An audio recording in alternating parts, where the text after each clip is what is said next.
All right, I want to start with Heidi. You're with the Republican Party. Congratulations to you. How do you explain what just happened? Oh, it was an amazing day yesterday. What I saw was America pushing back and saying, we love producing energy. We love producing entrepreneurship and free markets. We like a strong border. We like law and order. We like free speech.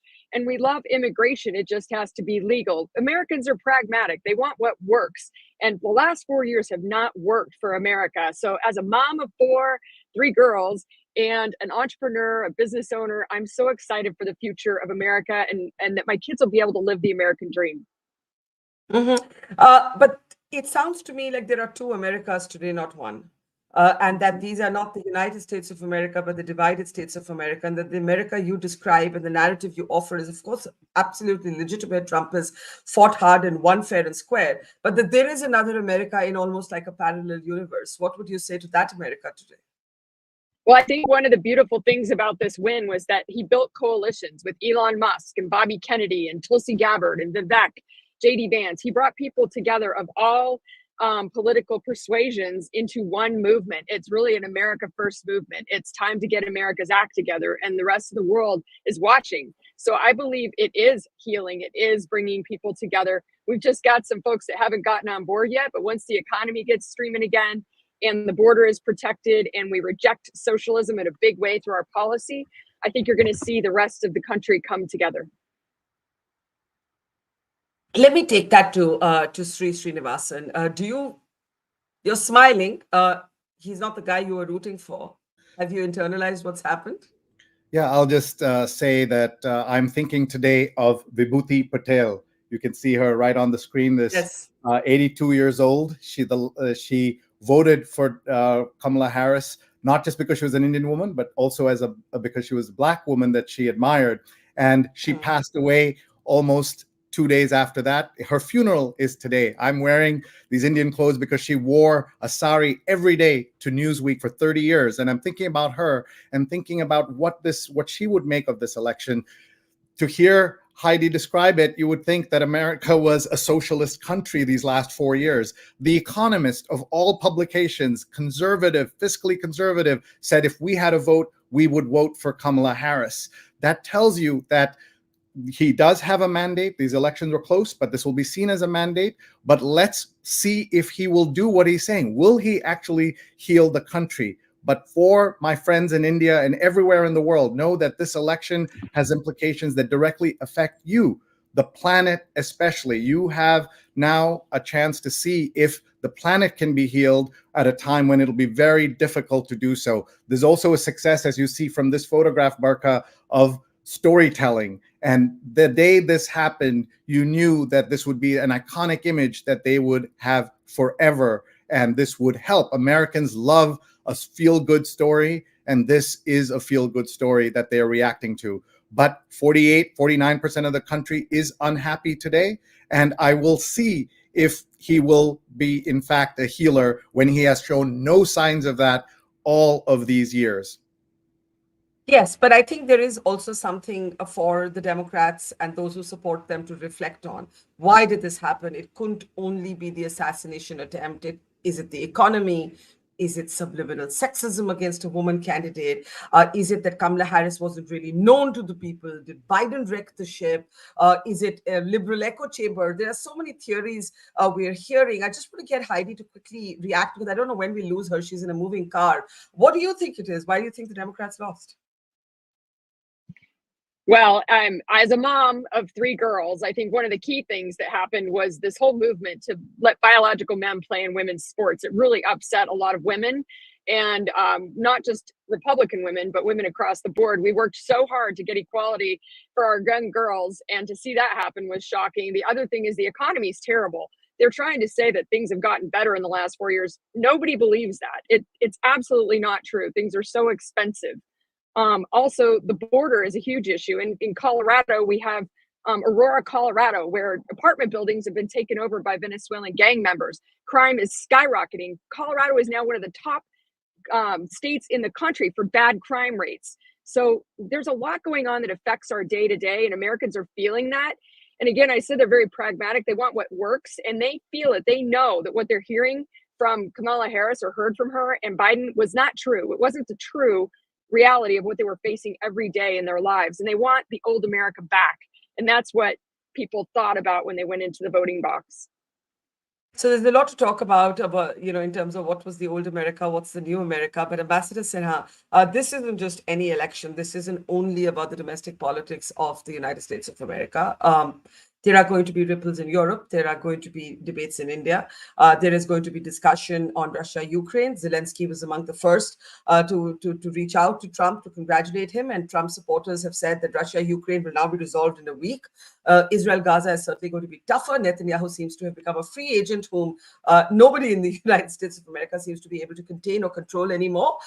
From an Indian perspective, your take, Ambassador Sinha? Well, in India, there's a lot of optimism, I think, that has been raised, very high expectations of Trump. His message a few days ago expressing sympathy for the plight of the Hindus in Bangladesh was very well received here. And now there is hope in India being expressed that perhaps he may also start acting against the Khalistanis who have taken shelter in the US and its northern neighbor. Trade is a matter of concern. I think on that we'll keep our fingers crossed. Trump is remembered for denying India. I mean, he called India an abuser on import tariffs. That's right. So that is a matter of concern, and he had denied India the GSP preferential benefits when he was in his first term. But it is also in the geopolitical situation that India, I think, is very optimistic. One is on the Ukraine war front. Remember, the Ukraine war has put India in a bind. It's being forced to choose between the US and Russia, and it doesn't want to do that. So if the Ukraine war can be put behind us, it will greatly benefit India.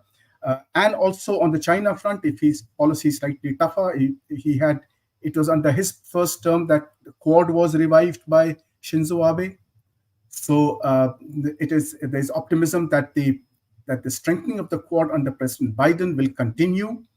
And that geopolitical policy that was actually bipartisan between Trump and Biden in the Indo-Pacific will continue. So on all this optimism, there's hope that things will become even better in India-US relations. Is the reason for that the Indian argument that Republicans have been better for Indian interests, even while Indian Americans traditionally vote Democrats, or is it Trump specifically? Well, I think Indians voting Democrats has changed considerably, and there are other people who might be better experts on this. But I think the Indian vote in the US has changed considerably for various reasons. But you're quite right. India has had excellent relations. In fact, most of the changes have taken place under the Republicans, although it was President Clinton who actually started the move towards improving India-US relations way back in the remember the dialogue between Strobe Talbot and Jaswant Singh. So, but thereafter it was Bush Jr. and then Barack Obama. It's really bipartisan in the US. And that's one of the points of reassurance in India, that India-US relations are bipartisan now. But the fact that Trump has raised this issue of the concern for the Hindus in Bangladesh and perhaps action against the Khalistanis, that is very reassuring, given the fact that the Khalistan issue has bedeviled India-Canada relations for some time now. There's an interesting comment coming in on our live stream. India's balancing game has paid off on Ukraine and the Middle East. Too much alignment, and India would have found herself lost at sea, just like Europe will be soon. So, of course, what's happened at the White House, irrespective of which side of this debate you're on, is going to have massive impacts across the world. Brandon, if we can just come back to how this is being analyzed at home. There's a kind of mysterious Teflon quality to Donald Trump.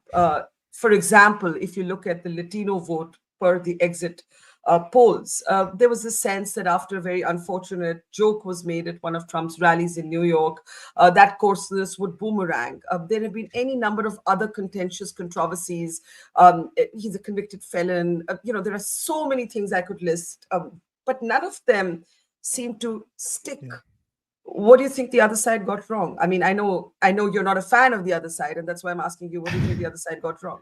Well, in my opinion, a lot of these controversies were contrived. I mean, ultimately, that 7-hour event where one comedian made an offhanded joke about Puerto Rico was actually not widely covered. You know, the mainstream media here did not, they made a conscious effort to not cover the Trump rallies the way they did in 2016. So that actually kind of hurt them maybe with that remark. Another point is Puerto Ricans generally do not vote Republican. And so the idea that that particular group of Hispanics were suddenly going to reverse course, I think was a little absurd. Trump has made, generally speaking, major inroads with various minority groups. We saw, increases with Black males, increases with Latino males. In fact, we were talking just now with the ambassador about India. I was part of the effort in 2016 to try to get out the vote with the Indian American community as well as the Polish American community, two groups that traditionally at that time were Democratic Party strongholds, and we've made inroads. Plus, Donald Trump, in terms of India, Donald Trump is probably one of the best presidents we've ever had for U.S.-Indian relations. And the Biden administration oversaw a complete breakdown, in my opinion, of U.S.-Indian relations. They got hung up on the stupid Russia-Ukraine thing when they should have been focused on the big game in China. Trump is. And so all of these things are translating to Trump is a man of action. He's America's id, if we can speak in psychological terms. And that resonates with the average American far more so than, oh, he said something mean.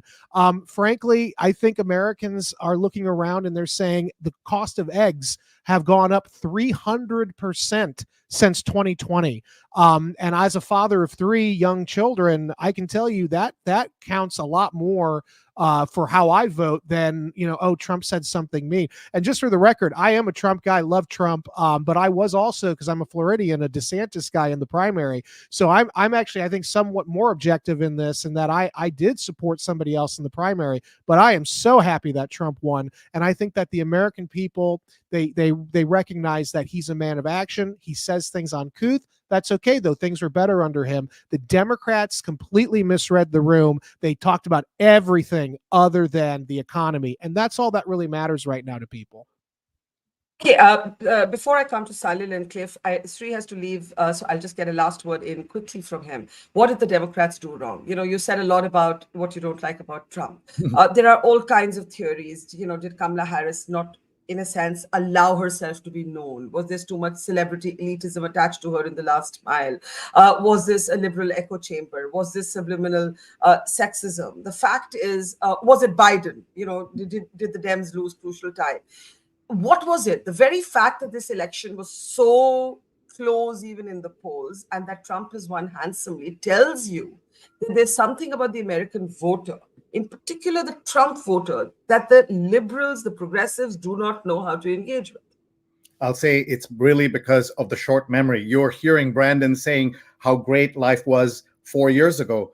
A country with 5% of the world's population had 20% of the world's COVID deaths because of Donald Trump. We saw the enormous recession that Donald Trump left Joe Biden with. The fact is that Americans don't unnecessarily like Democrats, but they like the policies that we've been seeing. We saw in multiple ballot measures, Democratic ideas won the day, but Democrats necessarily didn't win the election. So that's something to think about. Also, to our Indians who are watching, know that the Project 2025 and the mass deportations that are coming are going to affect Indians. You think that it will only affect communities that are not your own. Indians constitute about the 2nd or 3rd rank in number of illegal border crossings. And so how do you think that's going to play in the US and what is going to happen? So we're going to pay close attention, as we do with all governments, and hold this government accountable as journalists